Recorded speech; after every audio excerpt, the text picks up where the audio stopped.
Her body was found in broad daylight, sliced clean in half. No blood, no struggle, just a smile carved into her face. Who killed Elizabeth Short, and why? It's one of the most gruesome unsolved murders in American history. January 15, 1947. A woman pushing a baby stroller glances toward a vacant lot at South Norton Avenue in Los Angeles. At first, she thinks it's a mannequin, a pale figure, posed strangely in the grass, but then she sees the bloodless slit, the mutilation, the grotesque smile carved across the face. The woman screams. The child cries. Within minutes, sirens echo across the neighborhood, and just like that, the legend of the Black Dahlia is born. Before the headlines, before the crime scene photos, before the rumors and conspiracy theories, she was just a 22-year-old woman named Elizabeth Short. Elizabeth wasn't a starlet. Not really, but she dreamed like one, moved like one, talked like one. She came from Medford, Massachusetts, the third of 5 daughters. Her father vanished early in her life, leaving a suicide note, abandoning the family during the Great Depression. Her mother raised them alone, barely scraping by. Elizabeth longed for something bigger. She had chronic bronchitis, suffered from blue baby syndrome, and loved the warm climate of California. So, like thousands of girls in the 1940s, she chased the mirage of Hollywood. She wanted to be in pictures, to be someone, but in the city of dreams, her story would end as a nightmare. From the moment she was found, the first question people asked was, where had she been? The LAPD had a body, a horrifying crime scene, and a nation watching in horror. But they didn't have a clue. Elizabeth Short's murder unleashed the largest manhunt Los Angeles had ever seen. Hundreds of suspects were questioned. Nearly every man she had ever spoken to, even briefly, was interrogated. The papers printed sensational theories daily, but every lead either dead-ended or collapsed under scrutiny. Then came the confessions. Over 50 people came forward claiming responsibility for Elizabeth's murder.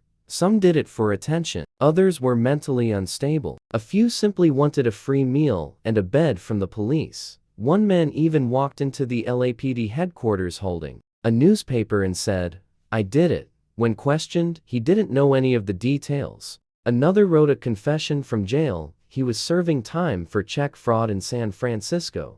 None of them matched the precision or brutality of the crime. Elizabeth wasn't killed by a drunk or a drifter. That much was clear. This wasn't just murder, it was art. Someone wanted their work displayed, and someone was watching the headlines. The tabloids fed the frenzy. Was she killed by a jealous lover? A Hollywood director? Was it the work of a deranged surgeon? Or worse, a cop? Some pointed to the mob, others to a secret abortion ring. One theory accused Orson Welles, the famous filmmaker, citing his dark surrealist sets and private medical equipment. Ridiculous, but compelling for a hungry public. And then, there was the theory that wouldn't die, that Elizabeth Short was killed by a man with surgical training, a man with power, a man whose own son would one day accuse him of being a monster. His name didn't surface until decades later. Dr. George Hill Hodel was a prominent physician in 1940s Los Angeles. Charming, wealthy, and utterly terrifying, he ran a clinic. Threw wild surrealist parties, new artists, politicians, and actors, and he had a very dark past. In 1949, he was arrested for sexually assaulting his own daughter. The trial ended in acquittal, but the scandal stained him for life, and during that investigation, something strange happened. After his daughter's accusation, the LAPD got curious. Too curious, they placed bugs in George Hodel's house. The recordings, now declassified, picked up dozens of disturbing conversations. In one, Dr. Hodel says, "Supposin' did kill the Black Dahlia. They couldn't prove it now. They can't talk to my secretary anymore because she's dead." In another, woman screams. A child cries. And Hodel doesn't seem to care. Police eventually stopped the surveillance. No charges were filed, but the evidence was enough to keep Hodel's name hidden in a file labeled "suspect," and it stayed that way until his own son reopened the case. Decades later, Steve Hodel, a retired LAPD homicide detective, started sorting through his father's belongings after George Hodel's death in 1999. What he found would change everything. Old photos, medical files, torture diagrams, a chilling photo album with a woman who looked exactly like Elizabeth Short, nude, posed, eyes vacant. Then came the handwriting analysis. The taunting black Dahlia letters bore a striking resemblance to George Hodel's writing. Steve went deeper, compared surgical techniques, cross-referenced locations, dug into LAPD archives. His conclusion? His father did it. Steve published his findings in a book titled Black Dahlia, Avenger. In it, he accuses his father not only of killing Elizabeth Short, but of being a serial killer responsible for other unsolved murders in California. Critics called it revenge. Some called it delusion. But others were shaken. Here was a trained detective, using real files, presenting detailed forensic logic, and his father was a surgeon, a sexual predator, a man taped saying he killed Elizabeth, and laughed about it. So why wasn't George Hodel ever arrested? Some believe the LAPD dropped the investigation because Hodel was connected, wealthy, influential. Others think they simply couldn't build a case strong enough. No witnesses, no blood, no fingerprints, and some think the LAPD buried the case on purpose, a theory that isn't so far-fetched, considering George Hodel fled the country in 1950 and didn't return for decades. There's another theory. Elizabeth Short didn't know who she was getting close to. She was vulnerable. She bounced from couch to couch. She relied on men for food, transport, and promises. Someone like Hodel, charming, wealthy, cultured, could have lured her easily. She trusted the wrong man, and once he was done with her, he turned her into a canvas. The Black Dahlia case officially went cold. The files were boxed up. The investigators retired, and Elizabeth Short was buried under a plain headstone in Oakland. But her smile carved by her killer never faded from the public imagination, and in George Hodel's former house, neighbors say strange noises echo at night. One woman swears she saw a pale figure walk across the empty lot where Elizabeth's body was found. A haunting, or maybe just the echo of a scream no one ever answered. Elizabeth Short had been missing for 5 days. The last confirmed sighting was on January 9th. She'd been staying at the Biltmore Hotel in downtown Los Angeles. She called her sister from the lobby, phoned that night, and said she was going to meet a man. Witnesses said she looked nervous and very alone. After that, she vanished. The next time the world would see her, her body would be split in two. The body was found at 10:00 a.m.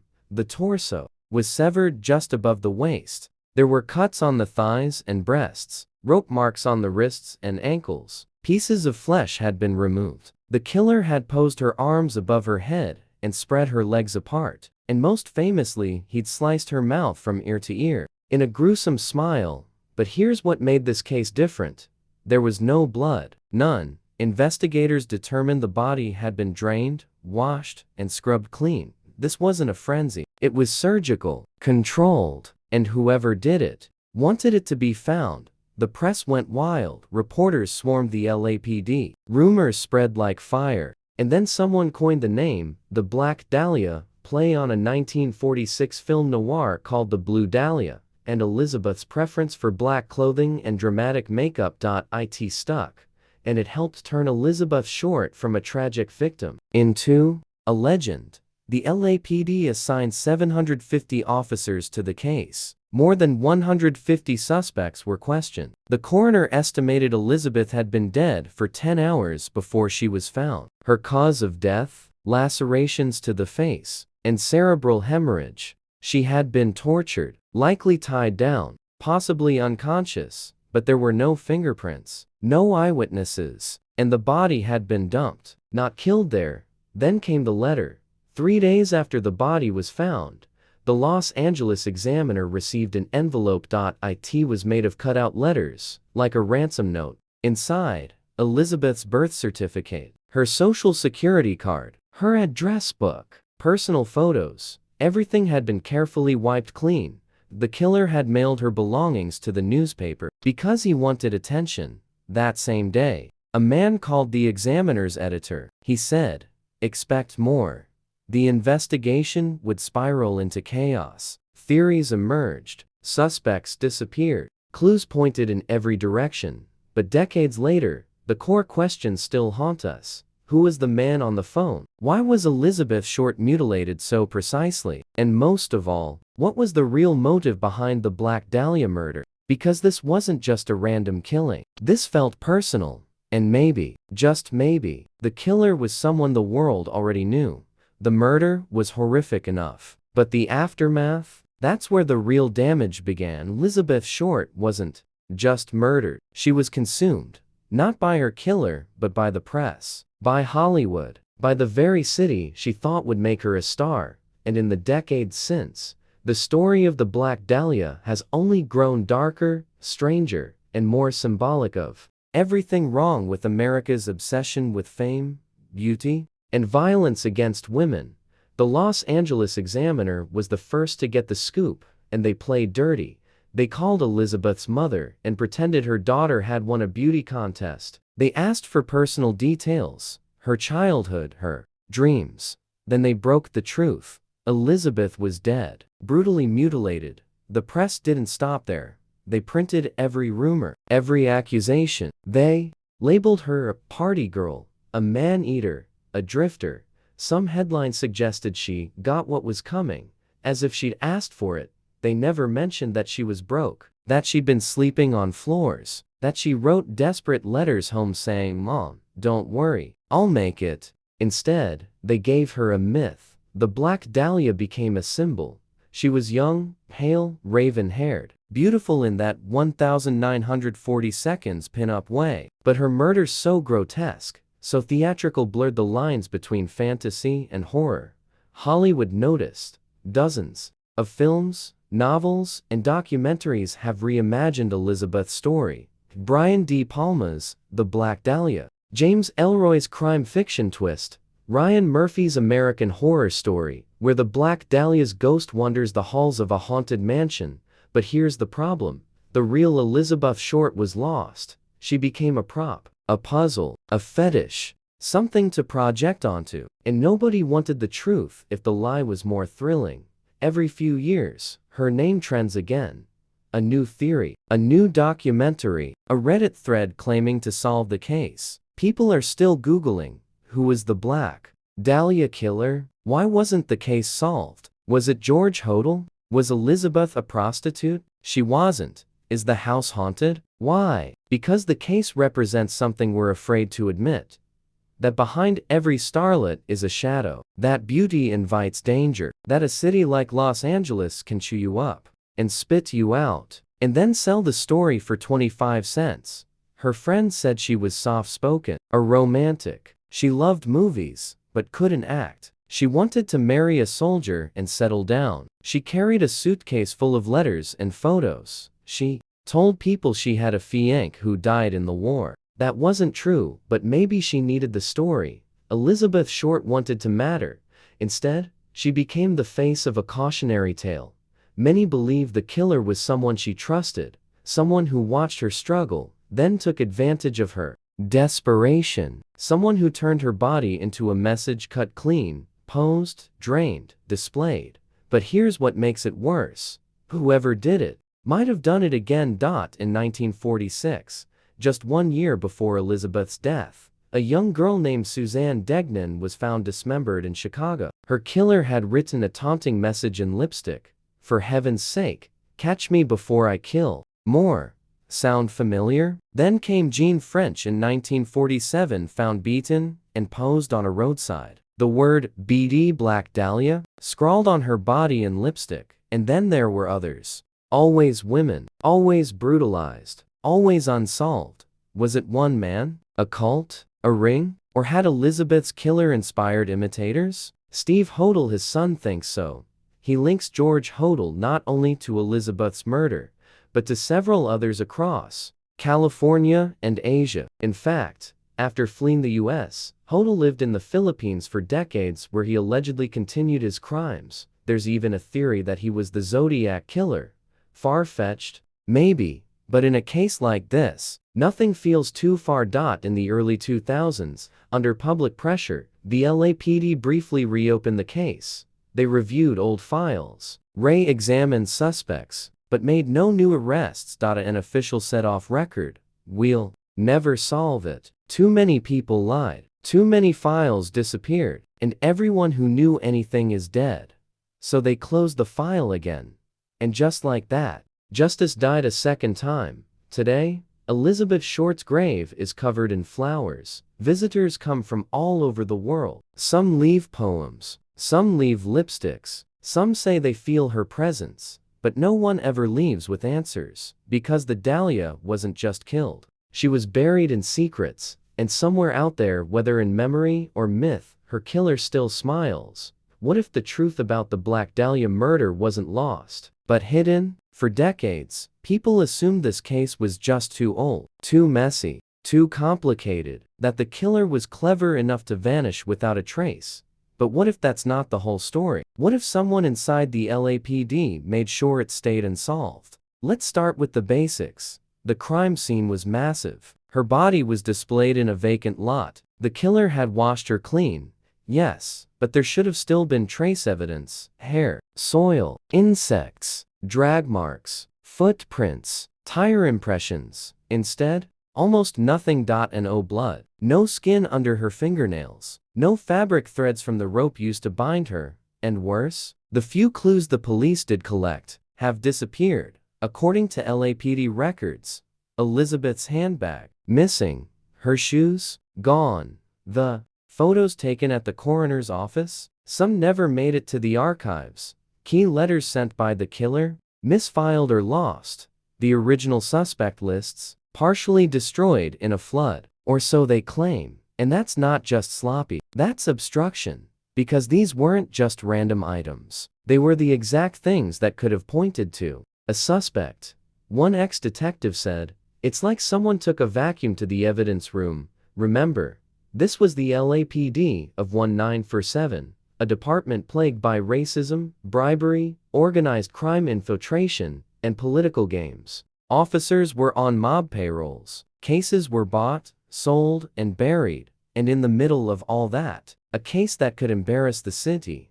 A beautiful white woman tortured, murdered, left on display. No known killer. A media frenzy. They needed it to go away fast. Some believe the killer had police connections. Think about it.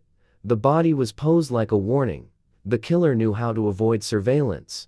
He knew when patrols would pass. He washed the body clean as someone who'd been through evidence training. One theory: a dirty cop did it, or a coroner, or someone close to law enforcement. Someone who knew the rules and how to break them without leaving a trail. In fact, several early detectives suspected this, and that's when things started going missing. Steve Hodel, the detective's son who accused his father, tried to access the full LAPD Black Dahlia file. In the early 2000s, he found something strange. Sections were redacted, names were blacked out, pages were missing. When he pressed for answers, he was told the files were incomplete due to archival degradation. But here's the kicker: when he asked about the surveillance tapes from 1949, the ones where George Hodel allegedly confesses, the city said they were locked, sealed under ongoing sensitivity. Ongoing? 70 years later? What are they still protecting? Remember George Hodel's secretary? The one he referenced on tape. "They can't talk to my secretary anymore because she's dead." Her name was Ruth Spalding. She died of a supposed drug overdose in 1945 right inside Hodel's clinic. But the LAPD opened a suspicious death inquiry. Why? Because Hodel had allegedly been performing illegal abortions at the time, potentially fatal ones. And Ruth may have been threatening to expose him. After her death, the investigation was dropped. No autopsy, no charges, and 2 years later, Elizabeth Short ends up dead, with signs of surgical mutilation. Is that a coincidence? Over the years, a few ex-officers tried to speak up.